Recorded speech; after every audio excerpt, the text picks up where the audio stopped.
You don't have a family of your own anyway, so it works out. That's what my mother said.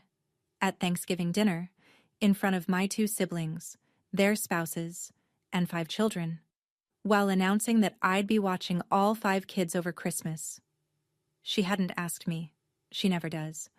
What she didn't know was that I already had a plane ticket in my bag, and I wasn't going to cancel it. By Christmas morning, her perfect family holiday fell apart in ways she never imagined, and the group chat she used to shame me, it became the very thing that silenced her. Before I go on, if this story speaks to you, hit like and subscribe, and drop a comment with where you're listening from and what time it is there. I'd love to know. I'm Jessica. I'm 27. And this is what happened when I stopped being my family's free babysitter. Now let me take you back to Thanksgiving weekend. The night everything changed. My mother's house sits on a 1/4-acre lot at the end of Sycamore Lane in Millbrook, Virginia. White siding, black shutters, a porch swing that hasn't swung right since 2014. Every holiday, that house smells the same. Roasted turkey, cinnamon sticks simmering on the stove, and the faint burn of something Linda Mercer forgot in the oven because she was too busy directing traffic. That Thanksgiving, all 4 of us were there. Karen, my oldest sister, 35, 3 kids. Derek, my brother, 33, twin 4-year-olds. Their spouses. 5 children under 8, running figure 8s around the dining table. And me, 27, single, sitting in the chair closest to the kitchen because that's where I always end up. Halfway between the family and the cleanup. We were midway through dinner when Mom stood up and clinked her wine glass like she was giving a toast. She smiled at everyone. So, I've been thinking about Christmas. Karen and Brad, you 2 deserve that resort trip you've been talking about. Derek, I know Tina's parents want to see the twins. So here's the plan. She turned to me. Jessica will stay here with the kids, same as every year. I opened my mouth, but Karen was faster. Oh good, she said, sliding her phone across the table toward me. I already printed the allergy list for you. I looked at the printed sheet. Lily's peanut allergy, Ethan's bedtime routine, Noah's eardrops. Laminated, color-coded, like a manual for a new employee. I looked around the table. Derek was cutting his turkey. Brad was pouring more wine. Tina was studying her plate. Nobody flinched. Nobody said, "Wait, did anyone ask Jessica?" So I said it myself. Actually, I have plans this Christmas. Every knife and fork at that table went still. And then my mother said the thing I will never unhear. Plans? What plans? You don't have a family of your own anyway, so it works out.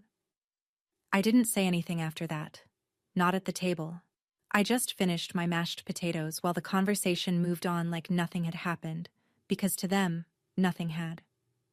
The kids went to bed around 8. Karen and Brad took the guest room. Derek and Tina left for their hotel. I grabbed my coat and headed for the front door. Mom caught me in the kitchen. She was loading the dishwasher, which she always does when she wants to have a conversation she can pretend isn't a confrontation. Hands busy, eyes down, voice casual. Jessica, I don't understand what the fuss is about. I told her the truth. I said I'd booked a flight. I'd been planning this for months. I'd already gotten the time off from the clinic. She turned around and looked at me like I'd told her I was joining a cult. A plane ticket. For what? Some beach? She shook her head. You're being dramatic, Jessica. It's just a few days with the kids. It's not like I'm asking you to move a mountain. You didn't ask me at all, Mom. I shouldn't have to ask.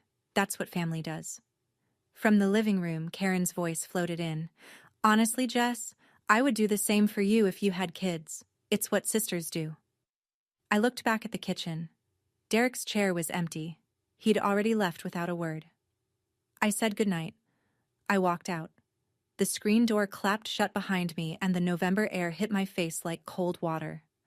I sat in my car for a full minute before turning the key. My hands were shaking. Not from fear, not from sadness. From the slow, sickening recognition that not a single person in that house had asked me what I wanted. Not once. Not in years. I drove home. I opened my phone. The plane ticket was still there in the app. Outer Banks, December 23rd. I stared at it for a long time. I didn't cancel it. My apartment is a studio above a hardware store on Main Street. 480 square feet. One window that faces the parking lot. A radiator that clangs at 2 a.m. like someone knocking. But it's mine. On the fridge, I had a printout of my approved time-off request from the clinic. December 22nd through the 28th. Signed by Dr. Nguyen 2 months ago. Next to it, a small notebook with a handwritten ledger I'd been keeping since June. 6 months of numbers. Every extra night shift. Every overtime hour. Every home-cooked meal instead of takeout. Every morning I made coffee in my own kitchen instead of stopping at the drive-thru. Every small sacrifice, tallied in blue ink. The total at the bottom of the last page, $2,340. That was my Outer Banks fund. My first real vacation since a high school field trip to Williamsburg when I was 16. 11 years ago. Megan and I had split an Airbnb, a little cottage 2 blocks from the beach. I'd looked at the photos so many times the listing was burned into my memory. White curtains. A porch with 2 rocking chairs. The sound of waves close enough to hear through the screen door. I called Megan. She picked up on the second ring. I told her everything. The announcement, the allergy list, the laminated schedule, the line about not having a family of my own. Megan was quiet for a few seconds. Then she asked me something that cracked the whole thing open. Jess, when was the last time your mom asked you what you wanted for Christmas? Not what you could do for everyone. What you wanted. I opened my mouth to answer. Nothing came out. I scrolled through years of memory and came up empty. That's your answer, Megan said. The apartment was quiet. The radiator clanged. And on my phone screen, the booking still glowed. Confirmed. Outer Banks, December 23rd. 2 passengers. To understand why I almost canceled that ticket, you need to understand how this started. Not with a single moment, but with a pattern. One that took root so quietly I mistook it for normal. 4 Christmases ago. I was 23, fresh out of nursing school, working my first real job at Millbrook Family Health. Karen had just had Lily, 7 pounds, 2 ounces, colic that could wake the neighbors. She and Brad were running on fumes. Mom pulled me aside on Christmas Eve. She had that soft voice she uses when she's already decided something but wants you to think it's your idea. Honey, Karen needs a break. You're so good with kids. Can you just watch Lily for a few hours on Christmas Day so we can all enjoy dinner? A few hours? That's what she said. I still have the text message in my phone from that morning. Just a few hours, honey. You're the best. A few hours turned into the whole day. Lily screamed through lunch, screamed through dinner. I walked her up and down the hallway while everyone else sat around the table pulling crackers and passing the gravy. At 10 p.m., I ate leftover turkey alone in the kitchen. Cold plate, quiet house. Everyone had gone to bed or gone home. I washed my plate. I wiped down the counter. I drove home. The next morning, Karen called. Did Lily sleep through the night after you left? She didn't ask if I'd slept. She didn't ask if I'd eaten. She didn't say thank you, and I didn't think anything of it. Not then. I told myself Karen was exhausted, that Mom needed help, that this was what good daughters do. I believed it. That was year 1. The mold had been poured, and I didn't even notice. Year 2, the roster doubled. Karen had Ethan by then, a newborn who only slept in 20-minute bursts. Derek and Tina had the twins, Mason and Harper, barely 4 months old. Christmas at Mom's house now meant 4 children under 3, and 1 babysitter. Mrs. Karen and Brad went to a spa day on the 24th. Just a few hours, Karen said. They came back at 9 p.m. Derek and Tina said they needed to run out for last-minute shopping. They vanished until dinner. Around 3 in the afternoon, I ran out of diapers. I texted Karen. She Venmo'd me $50 with a single emoji. A hugging face. No, thank you. No, I owe you one. Just $50 and a digital hug for a full day of managing 4 infants alone in a house that smelled like spit up and gingerbread. Year 3 was worse. Karen was pregnant with Noah. She was on bed rest by Thanksgiving, so the Christmas setup started earlier. Mom called me the first week of December. "We need you at the house by the 23rd. Karen can't do anything this year." I tried. I said, "What if Karen and Derek each take a day? I'll take one day. They take the next. We rotate." Mom's answer was immediate. "They have spouses to spend time with, Jessica. You'll understand when you have someone." That sentence landed like a slap wrapped in tissue paper. Soft delivery. Hard truth underneath. I was chosen because I was alone, not because I volunteered. That year, I canceled Christmas Eve plans with friends. I texted Megan at 11 p.m. from Mom's couch, surrounded by sleeping toddlers. "Rain check again. Family stuff." Megan's reply came fast. "Jess, this is the 3rd year." 3 words. And I almost heard it. Almost. Year 4 broke something in me. Not loudly, not all at once. More like a hairline fracture you don't feel until the weight hits just right. 5 kids now. Lily was 6. Ethan was 4. The twins were 3. Baby Noah had just turned 1 and was cutting molars, which meant he screamed like the world was ending every 90 minutes. Karen and Brad flew to a resort in Shenandoah Valley. 3 days. Derek and Tina drove to Tina's parents. 2.5 days. Mom stayed at the house but spent most of her time cooking, hosting neighbors, and making the dining room look like a magazine spread.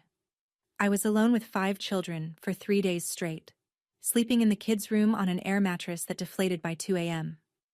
On day 2, Noah spiked a fever, 102 degrees. I called Karen. No answer. She was at the spa. I called Mom, who was downstairs icing a cake. "Just give him Tylenol. You're a nurse, Jessica." I loaded 5 children into my car and drove to urgent care. Noah in his car seat screaming. The twins buckled in behind me, kicking the back of my seat. Lily holding Ethan's hand, asking me if Noah was going to be okay. The copay was $180. I paid with my debit card. Nobody offered to pay me back. When Karen got home on the 26th, tan and rested, she asked, "Is Noah okay?" I said yes. She reached into her bag and pulled out a candle. "We brought you this from the gift shop." A $12 candle. For 3 days of solo childcare, a fever scare, and a $180 urgent care bill. I drove home that night and sat in my car in the apartment parking lot for 20 minutes. I didn't cry. I didn't call anyone. I just felt something close quietly inside me. Like a door shutting, not slamming, just clicking shut the way a latch does when you finally let it go. That was the Christmas that changed something in me. Not anger, something quieter.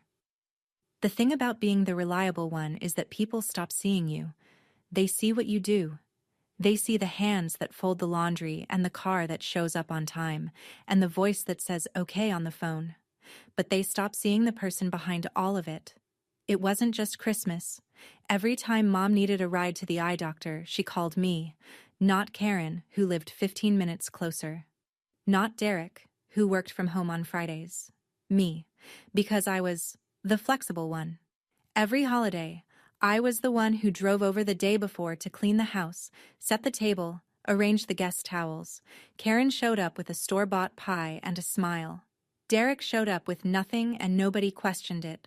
Mom introduced me to neighbors the same way every time. "This is my youngest. She's always so helpful." Not, "She's a registered nurse." Not, "She just got promoted." Just helpful. Like a household appliance with a name.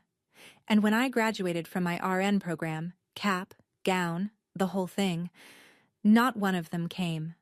Mom had a migraine. Karen said Lily had a playdate. Derek said he forgot the date.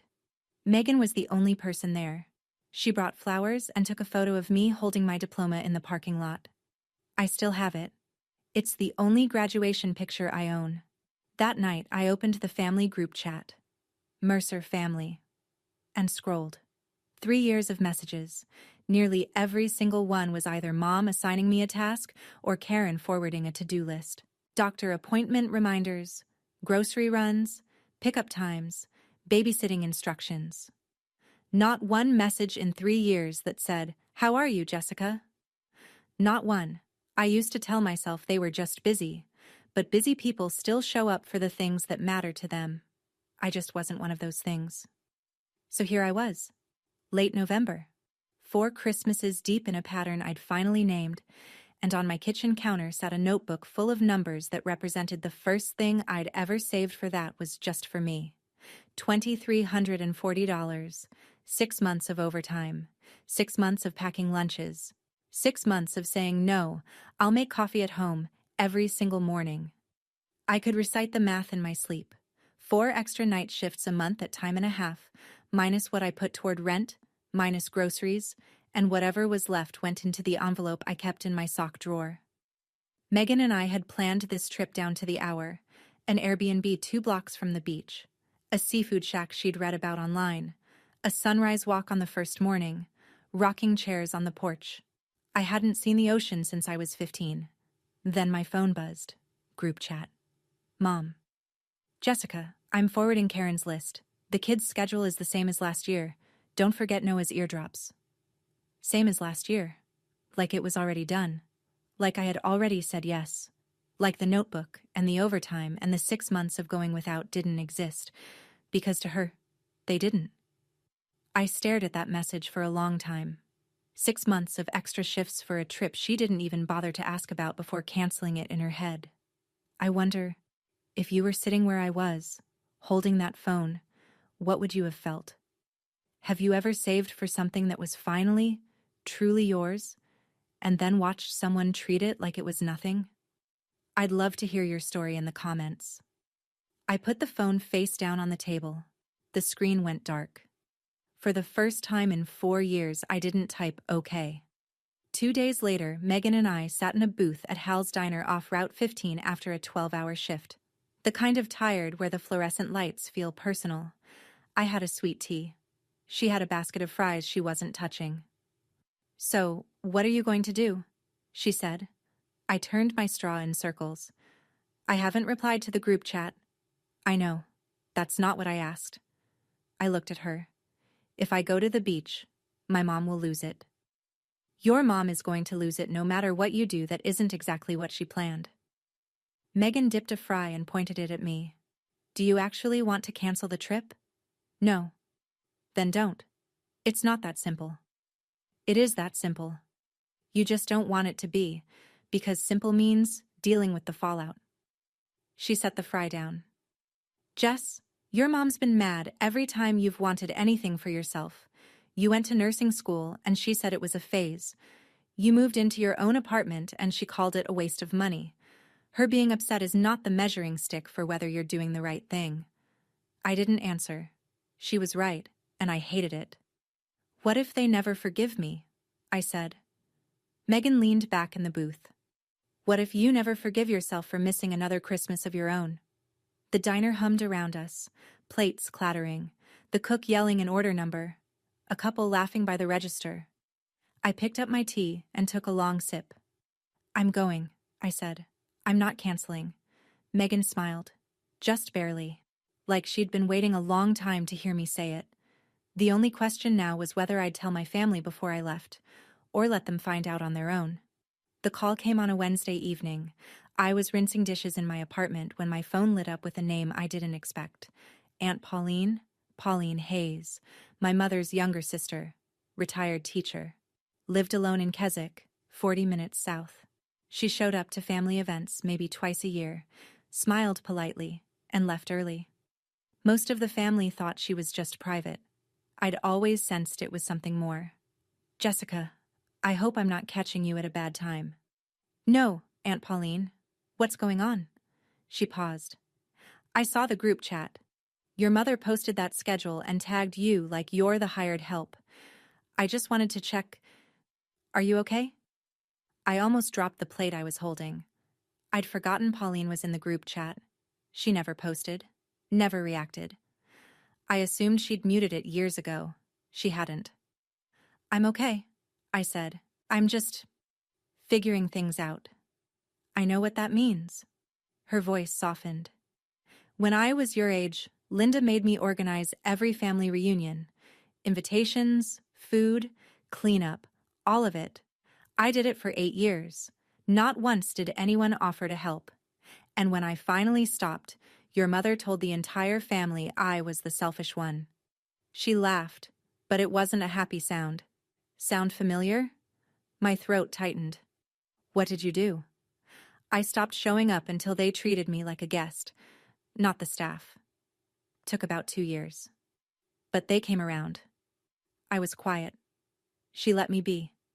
Whatever you decide, sweetheart, I just want you to know, choosing yourself is not the same as abandoning your family. I whispered a thank you that probably didn't sound like enough. Then, just before she hung up, Pauline added something that changed everything. And Jess, I've been reading that group chat for 3 years. I've seen every message your mother sent about you. You should know that. The line went quiet. My kitchen felt very still. After Pauline hung up, I sat on my couch with the phone in my lap and opened the group chat. I'd read these messages before. Hundreds of them, over 3 years. But I'd always read them the way you read road signs on your daily commute. Background noise, routine, expected. This time, I scrolled with different eyes. Last Christmas, December 24th, 3:14 p.m. I was at urgent care with Noah. 5 kids in tow. And there was my mother, texting Karen in the same group I was in, as if I wouldn't see it. She's fine. She likes feeling needed. It gives her something to do. Karen's reply, 2 minutes later. Loyal, true. Better than her sitting alone in that little apartment. I kept scrolling. 2 years ago, the week after I'd suggested rotating babysitting duty. Mom to Karen. I'll handle Jessica. She'll come around. She always does. And then the most recent one, sent the night after Thanksgiving, less than 3 weeks ago. I'd gone home. I'd sat in my car with shaking hands. And while I was driving through the dark, my mother had typed this to Karen. Jessica doesn't have a real life anyway. She should be grateful we include her at all. I read it once. I read it twice. I read it a third time. Slowly. The way you reread a sentence that doesn't make sense until it suddenly makes too much sense. She should be grateful we include her at all. I set the phone down. I pressed my palms flat on my knees and breathed. I didn't screenshot anything. I didn't need to. Those messages were sitting in a group chat that every member of the family, including Aunt Pauline, could scroll through any time they wanted. I picked the phone back up and called Megan. 1 sentence. We're going, and I'm not telling anyone. The next 2 weeks were the strangest of my life. I went to work. I came home. I cooked dinner. I replied to texts from friends. And the whole time, I carried a secret that sat in my chest like a warm stone. The group chat kept pinging. Mom sent updates almost daily. Noah's nap schedule, Ethan's new food sensitivity, the brand of wipes Lily preferred. Every message was addressed to me, but none of them were really for me. They were instructions. Dispatches from a general to a soldier who hadn't been asked if she wanted to enlist. I read them all. I didn't reply to any of them. I just tapped seen and moved on. At home, I packed my bag slowly. 1 carry-on, sundresses, a swimsuit, sandals, a paperback I'd been meaning to read since the summer. I put my out-of-office on at the clinic. I confirmed the Airbnb. I checked the weather in Outer Banks. Mid-50s, sunny, light wind off the water. Not beach weather for most people. Perfect weather for me. 1 week before Christmas, Mom called. So you'll be at the house by noon on the 23rd, right? Karen's flight is at 3. She needs to leave by 1. I held the phone against my ear and looked at my suitcase sitting by the door. I'll let you know, Mom. Silence. What do you mean, let you know? It's Christmas, Jessica. I'll let you know. I could hear her breathing. I could hear the gears turning. The recalculation, the irritation, the barely controlled need to say something sharp. But she didn't push it. Not yet. She thought she had time. She thought I'd come around. I always had before. I hung up, and the apartment went quiet. Just the radiator and the sound of my own breathing, Following through on my own plans felt like the most radical thing I'd ever done. December 21st, our last shift before the break. Megan and I ate lunch in the staff room at the clinic. Plastic chairs, a microwave that smelled like last week's soup, and a window that looked out at the parking lot where my car sat packed and ready. "Are you nervous?" Megan asked, peeling the lid off a yogurt. "A little," I said. "Not about the trip. About my phone on the 23rd. Turn it off." "I can't. What if something's actually wrong with one of the kids?" Megan thought about it. "Then leave it on, but don't pick up unless it's a real emergency. You'll know the difference between panic and guilt trips.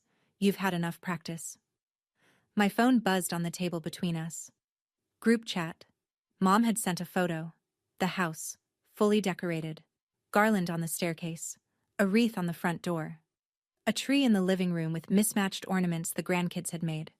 Below the photo, her message. "All ready for the family. Jessica, the kids' room is set up. I put the air mattress in there for you too." Megan leaned over my shoulder and read it. She looked at me.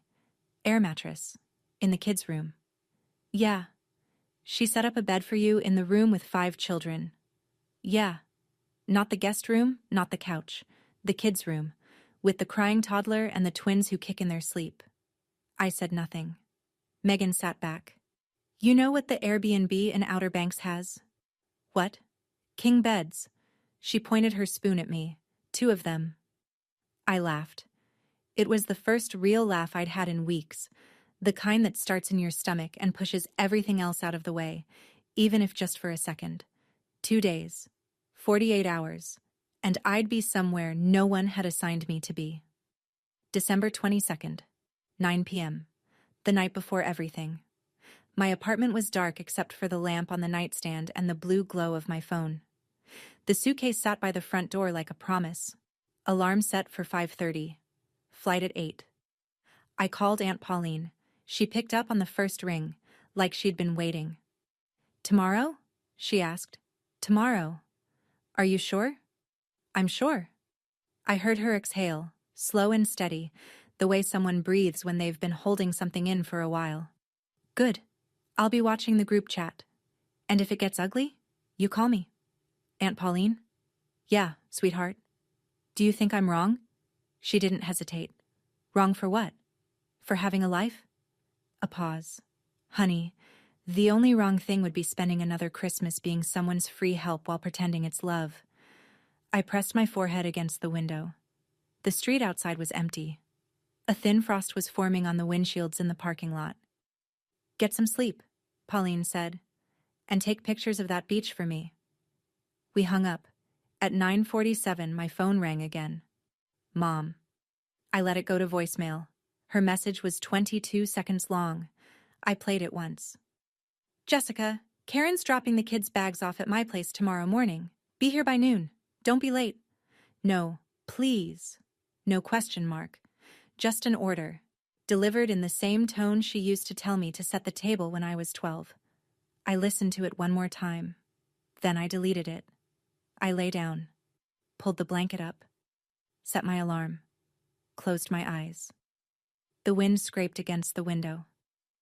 The radiator clanged once, then settled. Tomorrow morning I would be at the airport, and my family would be waiting at the door. 5:30 a.m. The alarm went off in the dark. I didn't hit snooze. I was already awake. I'd been lying there since 5, staring at the ceiling, listening to my own heartbeat, waiting for the guilt to come crawling in. It didn't. I showered, dressed. Jeans, a light sweater, my good boots. I looked at myself in the mirror over the bathroom sink and saw someone I almost didn't recognize. Not because I looked different, but because I looked ready. Megan pulled up at 6:15, headlights in the dark. I locked my apartment, wheeled my suitcase down the stairs, and loaded it into the trunk of her car. The morning air was sharp enough to sting. "Ready?" she said. "Ready." We drove to the airport in the kind of quiet that doesn't need filling. The highway was mostly empty. A few trucks, a couple of early commuters. Christmas lights blinked from the houses along Route 29. At the airport, everything moved in a blur. Check-in, Security. Gate B7. 2 seats by the window. At 8 a.m., my phone lit up. Group chat. Mom. Good morning. Karen's dropping the kids at 10. See you at noon. An exclamation point. A smiley face. She had no idea. I read the message. Megan glanced at my screen but didn't say anything. She opened her book. I put the phone in my bag. At 8:20, they called our boarding group. I handed over my pass, walked down the jetway, and found my seat. Window side. The engines hummed. The cabin lights dimmed. And then we were moving. Rolling. Tilting. Lifting. I looked out the window as the ground got smaller. Somewhere down there, my mother was setting out juice boxes for 5 kids and saving me a spot on an air mattress. Above the clouds, it was nothing but sun. We landed just after 10. Outer Banks smelled like salt and pine, nothing like Virginia in December. The air was cool, but there was warmth underneath it, the kind that comes off the water when the sun's been on it all morning. Megan picked up the rental car. I turned my phone back on. 6 missed calls from Mom, 3 from Karen. 1 text from Derek. Hey, where are you? Mom's calling me. The group chat had gone from quiet to detonation. 11:58 a.m. Mom. Jessica, where are you? Karen's already gone. The kids are here. Call me. 12:03. Mom again. This is not funny. I'm calling you. 12:07. Mom. All caps. Jessica, answer your phone. I stared at the screen. Megan was loading our bags into the trunk and pretending not to watch me. At 12:12, Mom called again. I picked up. Jessica, where are you? Karen left an hour ago. The kids are... I'm not coming, Mom. 3 seconds of silence. I counted. I told you I had plans, I said. Merry Christmas.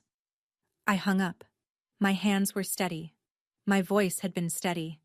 And the quiet afterward, standing in a parking lot in Outer Banks with the sound of seagulls overhead and sand blowing across the pavement, felt like the first honest silence I'd had in years. 12:20. The group chat erupted. Mom. She's not coming. She left. She left us with 5 children. Karen, from wherever her flight had taken her. What? This can't be happening. I can't cancel my flight. Derek. Wait, seriously? I locked my phone and slid it into my pocket. Megan opened the driver's side door and looked at me over the roof of the car. Beach? She said. Beach. The ocean was 7 minutes away. My family was 300 miles behind me. Karen didn't make it to the resort. I found out later through the group chat, which I read but didn't respond to, that she'd been at the gate when Mom's call came in. Her flight was boarding. Brad was already in his seat.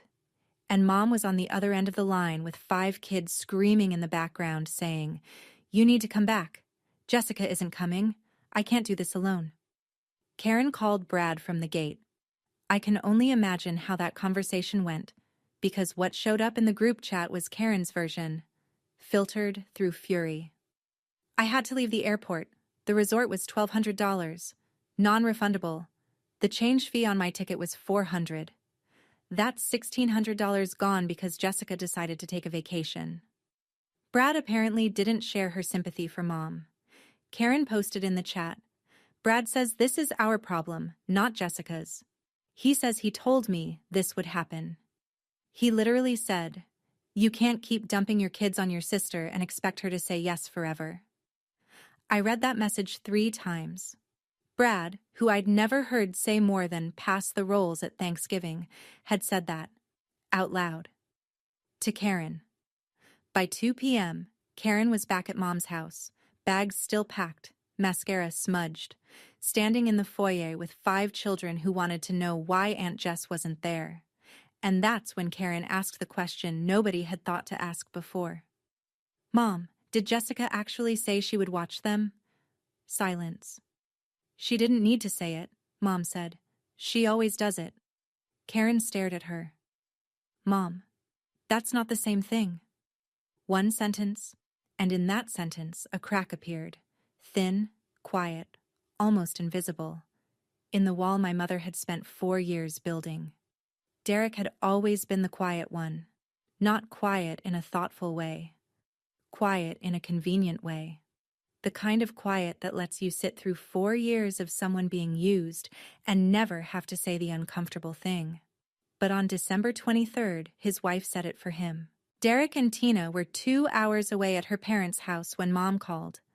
I pieced this together from his messages in the chat. Mom wants us to come back, Derek posted. She says she can't handle the kids alone. Tina apparently took the phone. What came next wasn't from Derek. The tone was too direct, the punctuation too clean. Linda called and told Derek to drive back to help with the kids. We just got here. My parents cooked all day. We're not leaving. Then, 20 minutes later, Derek posted again. And this time I could tell Tina was standing over his shoulder because he wrote something I'd never seen him write before. An actual opinion. Mom, I think we need to talk about this after Christmas. Jessica might have a point. Mom's reply was instant. A point? She abandoned this family on Christmas Eve. Derek didn't respond, but Tina did. Not in the group chat. She texted me privately.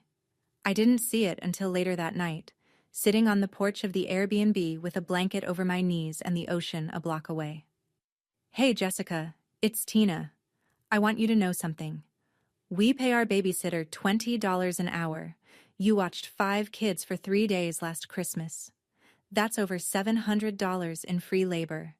And your mom called you selfish for stopping. I just want you to know, you're not the selfish one. I read it twice. Then I held the phone against my chest and listened to the waves. My mother has always been good at one thing above all else, controlling the story. She did it when Dad left. She did it when Pauline pulled away. And on the night of December 23rd, she did it again. I was sitting in a small seafood restaurant near the pier, sharing a plate of shrimp with Megan, when my phone started buzzing with numbers I hadn't seen in months.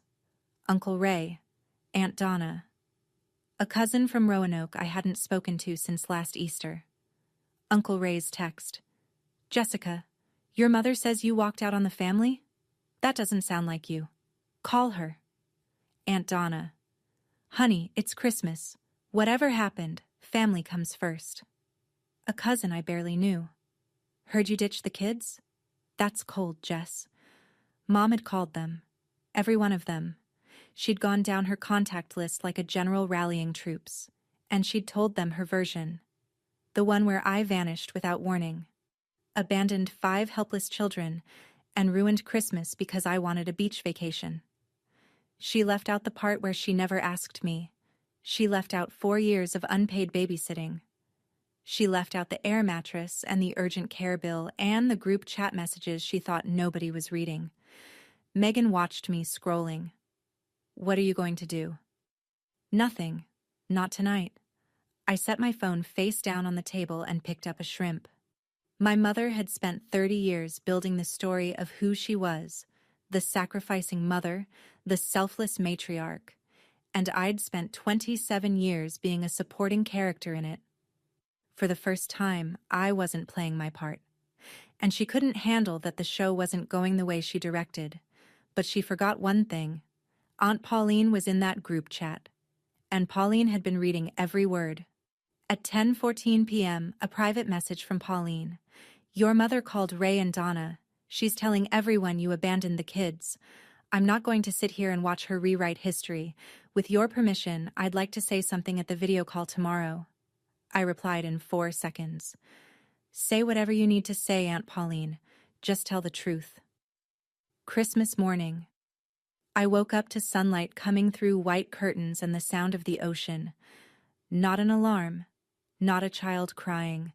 Not my mother's voice calling from down the hall. Just waves. Slow, steady, unhurried waves. Megan was already up, padding around the kitchen in socks, making coffee in the little French press that came with the Airbnb. The cottage smelled like fresh grounds and sea air. I sat on the porch in a hoodie with my hands wrapped around a warm mug, and for a full 5 minutes I didn't look at my phone. It was the first Christmas morning in 4 years that I woke up without an alarm someone else set for me. 300 miles north, the other Christmas was happening. I know this because the group chat was still open, still running, still loud. 6:18 a.m. Hey, Linda. The kids are already up. Lily wants to open presents. I can barely keep up. 7:45. Karen. Mom, just let them open the gifts. I'll sort through later. 8:10. Karen again. Noah's crying again. Did you give him the eardrops? 8:30. Linda. I don't know where the eardrops are, Karen. By 9, Karen and Linda were arguing in all caps about who forgot to pack Noah's medication. Brad had texted Karen a single line that showed up in a screenshot she accidentally posted. This was supposed to be our vacation. The chaos I'd been managing alone for 4 years was now distributed among the people who'd created it, and they were drowning. Then, at 9:12, a private message from Derek. Hey, Merry Christmas. I hope you're having a good time wherever you are. A pause. Then a second message. I'm sorry I never said anything. I read it. I didn't reply. Not yet. But something in my chest loosened. Small. Quiet. Like a knot coming undone. Every Christmas at 3 p.m. the Mercer family does a video call. It's been tradition since Uncle Ray figured out Zoom during the pandemic. 15 people. 4 households. 1 hour of forced cheer and someone's kid knocking over the camera. I almost didn't join, but Megan looked at me and said, You're still family, Jess. You just changed the terms. So at 3:02 I tapped in, the screen filled with faces. Uncle Ray and Aunt Donna in their den, a fire in the background. 2 cousins from Roanoke waving, Derek and Tina at her parents' kitchen table. Karen, sitting on the couch at Mom's, eyes red, baby Noah on her lap. And Mom, front and center, Christmas sweater, lipstick on, camera angled just right. Even in crisis she was staging the shot. Then my square appeared. Me, on a porch, in a t-shirt, with the ocean behind me. The reaction was immediate. Oh, look who decided to show up, Mom said. From a beach, no less. Uncle Ray cut in. Linda, let it go. It's Christmas. Let it go? Mom's voice went sharp. She left 5 children without a sitter. On Christmas Eve?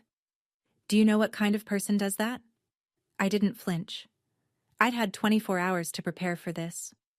Mom, you never asked me to babysit, I said. You told me I was going to. I had plans. I told you I had plans. You ignored me. Plans? A vacation? Over family?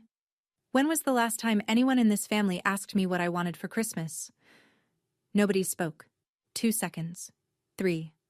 And then, from a small square in the bottom corner of the screen, Aunt Pauline unmuted herself. Linda, she said, I think it's time we talked about this honestly. Every face on that call went still. Pauline's camera was angled slightly upward. You could see the ceiling fan in her living room turning slowly behind her. She was wearing a gray cardigan, reading glasses pushed up on her forehead. Calm the way only someone who's been thinking about this for a long time can be calm. Linda, I love you, she said. You're my sister. But I've been watching what you do to Jessica for 4 years, and I watched you do the same thing to me for 8 years before that. Mom's face tightened. Pauline, this is not about you. Uncle Ray's voice, firm. Linda, let her finish. Pauline continued. I'm in the family group chat. I've read every message, every schedule you sent Jessica without asking, every list Karen forwarded like Jessica was on payroll, and I've seen how you talk about her when you think she isn't paying attention. What are you talking about? Do you want me to read it, Linda? Pauline's voice didn't waver. Because I saved screenshots. Not because I was building a case. Because when I read those messages, I felt sick. And I wanted to remember what it looked like. So I'd never let it happen to anyone else in this family. Pauline, don't you dare. 3 weeks ago, after Thanksgiving, you wrote to Karen. The screen froze. Not technically. Nobody lost their connection. but every single square on that call went motionless. 15 people, 15 tiny rectangles of silence. Pauline paused. She was giving my mother one last chance to stop it herself. Mom said nothing. Watching that call from my porch in Outer Banks, I held my breath. Because I knew what was coming. I knew what those messages said. And in a few seconds, so would everyone else. And I wondered, have you ever had a moment where the truth you'd been afraid of was about to be said out loud by someone you didn't expect? What did that feel like? I'd genuinely love to know. Share it in the comments. Pauline adjusted her glasses, and she began to read. Last Christmas, Pauline said, December 24th, 3:14 p.m., while Jessica was driving 5 children to urgent care because Noah had 102 fever, you wrote this to Karen. She read it slowly, every word precise. She's fine. She likes feeling needed. It gives her something to do. Nobody moved. Karen replied, and I quote, LOL true, better than her sitting alone in that little apartment. On the screen, Karen closed her eyes. Pauline kept going. 2 years ago, after Jessica suggested rotating babysitting duty, you wrote to Karen, I'll handle Jessica. She'll come around. She always does. Mom's mouth opened, but nothing came out. And this one, Pauline said. Her voice dropped half a register. 3 weeks ago, the night after Thanksgiving, after your daughter told you she had plans, and you laughed in her face, you typed this. She held up her phone to the camera so everyone could see the screenshot. Then she read it aloud. Jessica doesn't have a real life anyway. She should be grateful we include her at all. Silence. Not the polite kind. Not the kind where someone's about to change the subject. The kind that presses in from every direction. Heavy. Total. Suffocating. 15 squares on a screen. No one typing. No one shifting. Somewhere in my mother's living room, the furnace clicked on. Through her microphone, I heard something I'd never forget. The soft, barely audible sound of snow falling against the window. 5 seconds. 10. The longest silence in the history of the Mercer family. Uncle Ray broke it. His voice was low, careful, like a man choosing every word on purpose. Linda, is that true? Did you write that? My mother's eyes were wet. Her mouth moved. It was taken out of context. And from the couch behind her, Karen said, Mom, I was in that chat. I read them too. They weren't out of context. What happened next was a masterclass in a person running out of weapons in real time. Mom tried guilt first. She always does. I raised those kids alone, she said, her voice cracking. After their father left. 18 years. No help. No breaks. And this is how you all repay me? By ganging up on me on Christmas Day? Aunt Donna, calm as glass. Linda, nobody is ganging up on you. But what Pauline just read? That's not how you talk about your own daughter. Mom pivoted. Gaslight. Second weapon. Jessica is being dramatic. She's always been the sensitive one. One vacation and suddenly the whole family is against me. Derek, who hadn't spoken up for me once in 4 years, unmuted himself. Mom, she's not being dramatic. His voice was halting, like a man unlearning silence in real time. She asked us to take turns 3 years ago. We all said no. I said nothing. That's on me. Mom stared at his square on the screen. Then she turned to Uncle Ray. Social pressure. Her last play. Ray, you're her uncle. Tell her she's wrong. Tell her family comes first. Uncle Ray didn't blink. Family does come first, Linda. That includes Jessica. And from what I'm hearing, she hasn't come first in a long time. That's when Mom started crying. But even through the tears, even through the shaking, I noticed what she did next. She turned her camera toward the living room, where 5 children sat on the carpet surrounded by wrapping paper. Look at them, she said. They're confused. They don't understand what's happening. This is what Jessica did to them. From somewhere behind the camera, Karen's voice. Tired, raw, done. Mom, stop. Jessica didn't do this. We did.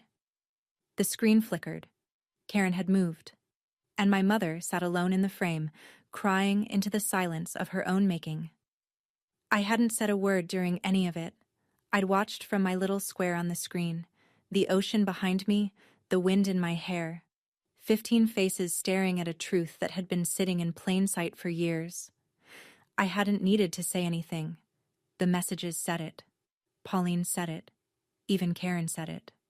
But now the call had gone quiet, and every rectangle on that screen was looking at me, waiting. So I spoke. "Mom, I love you. I love this family." I kept my voice level. Not angry, not shaking, just clear. "But I spent 4 Christmases being your babysitter. I paid $180 for Noah's urgent care visit that no one reimbursed. I slept on an air mattress in the kids' room. I canceled plans, skipped holidays with friends, and worked extra shifts all year so I could afford one vacation. And you announced I'd be watching the kids without ever asking me." I paused. The wind caught my hair. The waves were there, behind me, steady and indifferent. "You said I don't have a real life?" I looked straight at the camera. "But I do. It's just that none of you ever thought to look." Nobody spoke. "I'm not angry," I said. "I'm just done being the person who gives up her life so everyone else can enjoy theirs. If you want me at Christmas next year, I'll be there. As family, not as staff." The silence held for a long time. Then, from her small square in the corner, Pauline. "Well said, sweetheart." Mom's voice, when it finally came, was small. Smaller than I'd ever heard it. "I didn't know you felt that way." And I said the only thing left to say. "You didn't ask." Uncle Ray was the one who wrapped it up. "I think we all have some thinking to do," he said. "The kind of sentence a man says when he knows the room needs an exit and nobody else will build one." One by one, the squares said their goodbyes. Quiet ones. Aunt Donna waved. The cousins from Roanoke murmured, "Merry Christmas," and clicked off fast. Derek gave a small nod before his screen went dark. Karen didn't say anything. She just looked at the camera for a second, then reached forward and ended the call. Mom turned off her camera without a word. I sat on the porch for a long time after the screen went black. The sun was dropping toward the waterline, turning the sky the color of copper and apricot. Somewhere down the block, someone was grilling. The smell of charcoal drifted up with the salt air. Megan came out with 2 mugs. Chamomile tea, because she knows I don't like coffee afternoon. She sat in the chair next to mine and didn't ask how it went. She'd heard most of it through the screen door. I waited for the guilt to hit. That familiar voice. The one that had whispered for 4 years. "You should have just gone. It would have been easier." But it didn't come. Instead, I felt something I hadn't felt in years. Space. Room to breathe. Like I'd been holding my breath for 4 Christmases and finally, slowly, completely exhaled. At 7 p.m., a text from Karen. "Jess, I'm sorry about the candle comment. And the allergy list. And all of it. I should have said thank you. I should have said it years ago." I didn't reply. Not yet. I needed time. At 7:30, Pauline. "Merry Christmas, sweetheart. I'm proud of you." I typed back. "Merry Christmas, Aunt Pauline. Thank you for telling the truth." Then I put the phone away and listened to the ocean until the sky went dark. Megan and I flew back on the 27th. The Outer Banks airport was small and half empty, and we boarded a regional jet that smelled like recycled air and peanuts. I slept the whole way. First unbroken sleep I'd had in days. When I got back to my apartment, everything was exactly as I'd left it. Quiet, clean. The lamp on the nightstand still on from when I'd left in the dark 4 days earlier. Over the next week, the fallout arrived in pieces, like mail you know is coming but still flinch at when it lands. Karen lost $1,600, $1,200 on the non-refundable resort, $400 in flight change fees. She and Brad had what she later described as the worst fight we've had since the twins were born. Brad told her what he'd apparently been thinking for years, that relying on me every Christmas wasn't generosity, it was entitlement. By New Year's, they'd started looking for a professional babysitter, a paid one. Derek Venmo'd me $180 on December 29th. No note. No message. Just the number. The exact amount of Noah's urgent care copay from last year. I stared at it for a while. It was the first time anyone in my family had acknowledged that Bill existed. Tina texted me separately. I told Derek he needs to step up. No more sitting on the sidelines. I'm sorry it took this long. Uncle Ray called me the day after New Year's. I'm glad you spoke up, Jessica. Your mother means well, but she's been so focused on keeping up appearances that she forgot to actually see you. And Mom? Mom didn't call. Not that week. Not a word. The woman who'd texted me daily about nap schedules and eardrops and allergy lists had gone completely, totally silent. That silence said more than 4 years of messages ever had. She called on January 3rd. 10 days of silence, and then her name on my screen at 2 in the afternoon, right when I got home from a shift. I almost let it ring. But I picked up. Because the version of me that answers the phone for her mother isn't gone. She's just not the only version anymore. Jessica. Her voice was careful, rehearsed, like she'd practiced the opening line. I've been thinking, and I know I said things that weren't fair. I noticed she said, weren't fair. Not, were wrong. A small difference, but it told me everything about where she was. I need you to understand, she continued. After your father left, I had to hold everything together. By myself. No one helped me. And somewhere along the way, I got used to counting on you. Maybe too much. I understand that, Mom. But understanding why you did it doesn't mean it was okay. A long breath on the other end. Pauline read those messages in front of everyone, she said. And here it was. The real wound. Do you know how humiliated I felt? I closed my eyes. Mom, I know exactly how that feels, because that's how I felt every time you announced my plans in front of the family without asking me. Silence. The kind that sits between two people who love each other and have finally run out of ways to avoid the truth. I'm sorry, Jessica. Her voice cracked. I am. I should have asked. I should have seen what you were giving up. Thank you, Mom. That means a lot. I meant it. I also meant what came next. But things are going to be different now. I'll visit when I can. I'll help when I choose to. But I'm not the default babysitter anymore. A pause. Long enough that I heard the kitchen faucet dripping on her end. Okay, she said.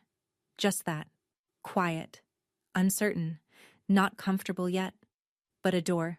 Cracked open. Barely, from the other side. The first test came 2 weeks later. I drove to Mom's house for Sunday dinner. First time since Thanksgiving. I told myself I'd stay 2 hours. I set an actual timer on my phone. Not because I wanted to be rigid, but because I needed to prove to myself that I could leave on my own terms. The house looked the same. Christmas decorations still up because Mom always waits until mid-January. The porch swing. The black shutters.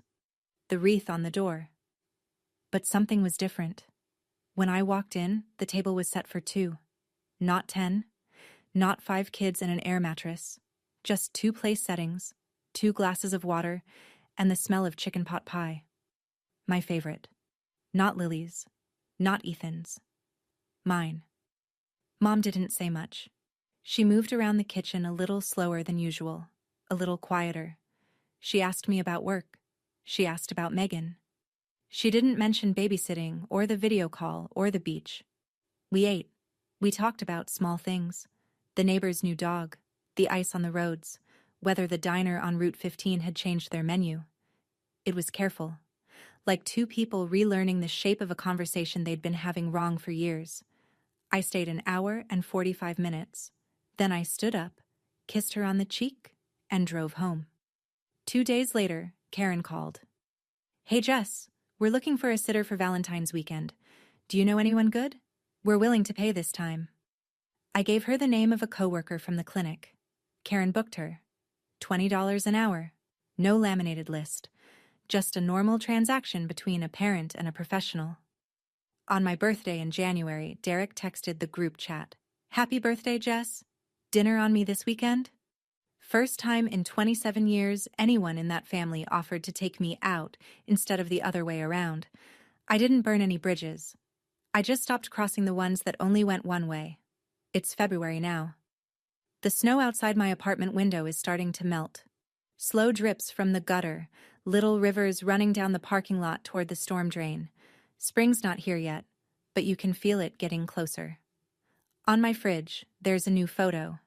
Me and Megan on the porch of that Airbnb in Outer Banks, coffee mugs raised, the ocean blurred and blue behind us. Next to it, a picture of me and Aunt Pauline from New Year's, her arm around my shoulder. Both of us laughing at something I can't remember now, but it doesn't matter. What matters is that I look happy, genuinely happy, not the performing kind. My mother and I aren't fixed. We may never be. She still slips sometimes, a comment about how it would be nice if you visited more, a pause on the phone that feels like a guilt trip loading, but she catches herself now. Or at least, she tries.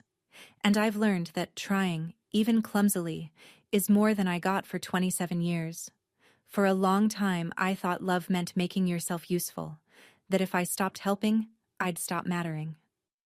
But here's what I learned sitting on a porch in Outer Banks on Christmas morning while my family scrambled 300 miles away.